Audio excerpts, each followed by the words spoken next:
Hello everyone, I hope कि आप सभी स्वस्थ हैं। क्योंकि कोरोना की वजह से इतने सारे चेंजेस आए हैं हमारे एजुकेशन सिस्टम में, हमारे लाइफस्टाइल में बहुत सारे चेंजेस आए हैं। हालांकि ये वीडियो क्लास 10th के लिए है और स्ट्रीम सिलेक्शन इसका टॉपिक रहेगा। क्लास 10th के बच्चों के लिए आज का एक इंपॉर्टेंट सवाल, उनका इंपॉर्टेंट डिसीजन उनकी लाइफ का जो है स्ट्रीम सिलेक्शन, तो उसी के लिए थोड़ा सा उनकी मदद करने के लिए मैंने ये वीडियो बनाई है। आई होप कि ये आपको डेफिनेटली बेनिफिट करेगी। क्लास 10th के बच्चे अभी तक तैयारी कर रहे थे, जोर शोर से लगे हुए थे, उन्होंने ऑनलाइन पढ़ाई की है, सभी क्लासेस ने ऑनलाइन की है। लेकिन क्लास 10th 12th ने बोर्ड एग्जाम देने थे तो और ज़्यादा मेहनत की है। लेकिन अभी जब एग्ज़ाम हुए तो प्री बोर्ड के बाद अब फाइनल एग्ज़ाम का नहीं पता है, फाइनल एग्ज़ाम तो अब कैंसिल हो गए हैं। तो अब उनके पास क्वेश्चन है कि अब हमें क्या करना है। स्ट्रीम सिलेक्शन कर लेते हैं, हो सकता है कि हमें कोई एग्ज़ाम अब देना नहीं होगा और पेपर तो कैंसिल हो गए हैं। तो हालांकि सीबीएसई ने बोला है कि एक ऑब्जेक्टिव क्राइटेरिया के ऊपर बात होगी। ऑब्जेक्टिव क्राइटेरिया क्या रहेगा, क्या वो ऑब्जेक्टिव क्वेश्चन पेपर होगा, ऐसा अभी कुछ कहा नहीं जा सकता। हालांकि ऑब्जेक्टिव क्राइटेरिया का मतलब ये भी होता है कि एक आपके यानी कि स्टूडेंट्स के लिए एक मिली जुली जो है बात रखी जाएगी कि इन बच्चों के लिए इनका रिजल्ट जो है ना उसको कैसे प्रिपेयर किया जाएगा। उनके मार्क्स जो हैं कौन कौन से मार्क्स ऐड किए जाएंगे उसमें, प्री बोर्ड या पीरियोडिक या मिड टर्म या कौन से एग्ज़ाम, या जो ऑनलाइन हमने टेस्ट लिए टीचर्स ने वो वाले एग्जाम्स को ऐड किया जाए। तो ये जो क्राइटेरिया है ना इसको अभी डिस्कस किया जाएगा। बोर्ड उसके लिए ज़रूर कुछ ना कुछ अपडेट देगा। जैसी अपडेट आएगी मैं आपको बता दूंगी। चलिए अब बात करेंगे स्ट्रीम सिलेक्शन के लिए। ये वीडियो जो है थोड़ा इंपॉर्टेंट है और थोड़ा लंबा हो सकती है, आप इसको स्पीड इंक्रीज़ करके देख सकते हो, लेकिन कंप्लीटली वॉच करना, ज़रूर आपको बेनिफिट होगा। आपके लिए इंपॉर्टेंट डिसीजन है और आप अभी तक सोच रहे होंगे। So let's start. सबसे पहले मैं आपको बता दूं, basically there are 3 streams to choose after 10th class. जैसा कि आप जानते हैं कि साइंस, कॉमर्स एंड आर्ट्स, ये 3 स्ट्रीम्स होती हैं, इनमें से आपको चूज़ करना होता है क्लास 10th के बाद। तो सबसे पहले बात करेंगे कि साइंस के जो सब्जेक्ट्स रहेंगे, सब्जेक्ट कॉम्बिनेशन जो रहेंगे, जिनके लिए आप अपने स्कूल्स को भी विजिट करोगे, कौन से स्कूल में कौन से कॉम्बिनेशन के साथ आपको मिल रही है साइंस, तो आप देख सकते हो कि इसमें एक तो होता है पीसीबी बच्चों। पीसीबी का मतलब है P for physics, C for chemistry and B for biology. इसके अलावा एक और कॉम्बिनेशन बनता है साइंस के लिए ही, जिसको हम कहते हैं फिजिक्स केमिस्ट्री मैथ्स, पीसीएम।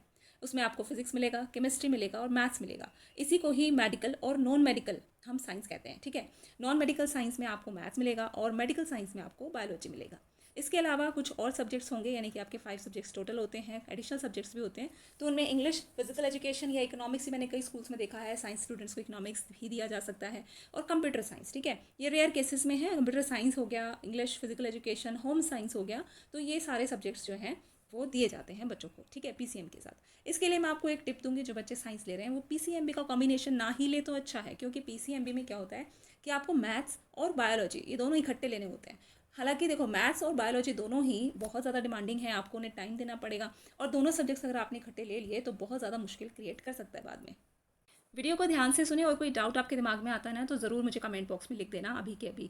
अब आगे बढ़ते हैं। तो कॉमर्स स्ट्रीम की बात करोगे तो कॉमर्स में सब्जेक्ट्स कुछ इस तरीके से हैं, अकाउंट्स हो गया, बिजनेस स्टडीज़, मैथ्स, इकोनॉमिक्स। तो मैथ्स तो आप कर ही लेते होंगे, तो कॉमर्स में इसीलिए जा रहे हैं कि मैथ्स आपको आता है, ठीक है। इकोनॉमिक्स है, इकोनॉमिक्स जो है उसमें थोड़ा थियोरेटिकल पार्ट होता है। बिजनेस स्टडीज़ हालांकि बहुत इंटरेस्टिंग होता है सब्जेक्ट। ये अकाउंट्स में क्या है, मैथ्स की तरह ही है, तो फाइनेंस वगैरह है, सबसे कैलकुलेशन टाइप होगा, ठीक है। आर्ट्स में आपके सब्जेक्ट्स होते हैं history, political science, geography, civics. इसके अलावा मैथ्स और इकोनॉमिक्स। ये टिप है कि अगर आप आर्ट्स ले रहे हो तो आप उसमें मैथ्स का कॉम्बिनेशन बना लें या फिर इकोनॉमिक्स ज़रूर ले लें। इससे क्या होता है कि आपको जब हायर क्लासेस, इसके लिए मैं अभी नेक्स्ट वीडियो में बात करूंगी, तो आप जब हायर क्लासेस लेंगे वहाँ पे आपके सब्जेक्ट कॉम्बिनेशन इस तरीके से हो जाते हैं कि आपके स्कोप कई मिल जाते हैं आपको, ठीक है। इसको भी हम डिस्कस करेंगे। अब बात आती है कि स्ट्रीम सिलेक्शन जो होता है वो आपके करियर को भी डिसाइड करता है। यहाँ करियर की स्पेलिंग गलत हो गई है, टाइपिंग मिस्टेक है। एंड फ्यूचर लाइफ को भी डिसाइड करता है। So how to choose a stream, तो मैं स्ट्रीम कैसे चूज़ करूँ? क्या मैं अपने मार्क्स को देखकर, जो मेरे 10th में मार्क्स आए हैं उनके अकॉर्डिंग करूँ कि जिसमें मेरे मार्क्स ज़्यादा आए हैं मैं वही सब्जेक्ट ले लूँ, उसकी स्ट्रीम ले लूँ, ठीक है। अगर मैं अपने ड्रीम्स को कैच करूँ, मैं अपने ड्रीम्स के पीछे भागूँ, क्या ये मेरा क्राइटेरिया होना चाहिए? इसके अलावा क्या जो मेरे फ्रेंड ने चूज़ किया है मैं वही ले लूँ, या फिर जो मेरे पेरेंट्स और जो रिलेटिव और जो नेबर्स कह रहे हैं ना कि हमारा बेटा तो, हमारी बेटी तो ये वाली स्ट्रीम ले रही है, क्या मैं उसको सोच कर देखूँ? तो बच्चों ये देखो, आपको अपना डिसीजन लेना है, और एवरीबडी हैज़ हिज और हर ड्रीम्स सिंस चाइल्डहुड। बचपन से ही हम सबके कोई ना कोई ड्रीम ज़रूर होते हैं, but now situation has been change. अब आप बड़े हो गए हो तो ड्रीम्स जो है ना, कुछ बच्चों के वही ड्रीम्स जो है ना अब तक गोल बन चुके होंगे, लेकिन कुछ बच्चों के ड्रीम्स भी क्लियर नहीं होंगे और ना ही अभी तक गोल क्लियर होंगे। गोल होता है लक्ष्य जो आपने अपने जीवन के लिए निर्धारित किया है।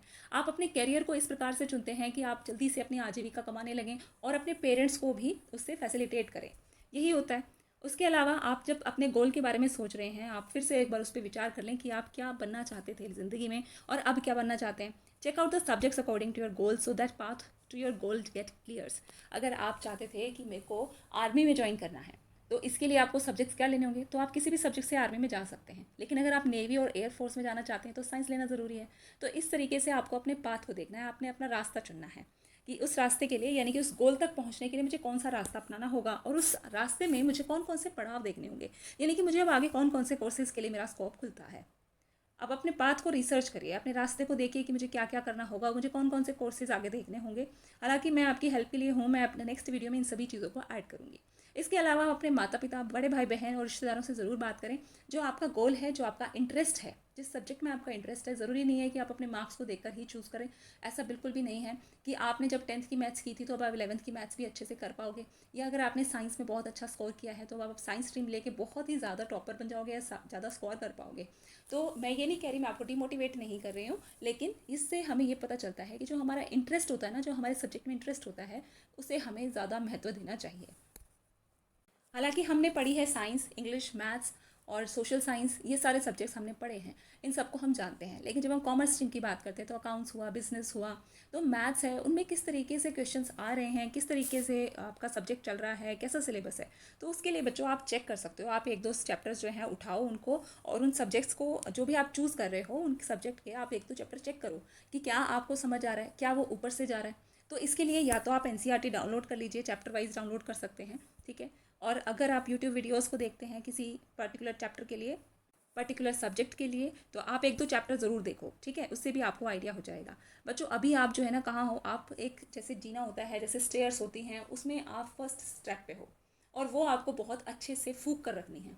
उसके लिए आप अपने रिश्तेदारों में, आप अपने पेरेंट्स से, आप अपने टीचर से, फ्रेंड्स से बातें करो, लेकिन लास्ट में जो डिसीजन होगा ना वो सबका मिला जुला भी नहीं बल्कि आपका खुद का होगा, ठीक है। आपका इंटरेस्ट ही आपको आगे सक्सेसफुल बनाएगा। आपका जो गोल है उस तक पहुंचने के लिए आपको मेहनत तो करनी होगी, लेकिन एक स्मार्ट तरीके से आपको अपना रास्ता चुनना होगा कि इस गोल तक पहुंचने के लिए मैं कौन सा रास्ता अपनाऊंगी या अपनाऊंगा, ठीक है। So take important decision of your life and no hurry, no worry, think positively. अगर मेरे से कोई मदद की ज़रूरत है तो आप प्लीज़ मुझे कमेंट बॉक्स में लिखना, मैं आपकी नेक्स्ट वीडियो में ज़रूर लेकर आऊँगी। ये पार्ट 1 था क्योंकि मुझे पता है कि इसका पार्ट 2 ज़रूर आएगा। तो thanks for watching this video बच्चों, मिलते हैं आपसे नेक्स्ट वीडियो में। And do comment if it was helpful for you. If you have any doubt और confusion so feel free to write down. तो मुझे ज़रूर बताना, जैसे भी आपके कमेंट्स हैं, आपके डाउट्स हैं, मुझे ज़रूर पता चलने चाहिए, और उससे मुझे एक मोटिवेशन भी मिलता है कि हाँ मेरे बच्चे जो हैं वीडियोज़ को देख रहे हैं, उससे कुछ समझ पा रहे हैं, उन्हें कुछ बेनिफिट हो रहा है। So thank you for watching, मिलते हैं।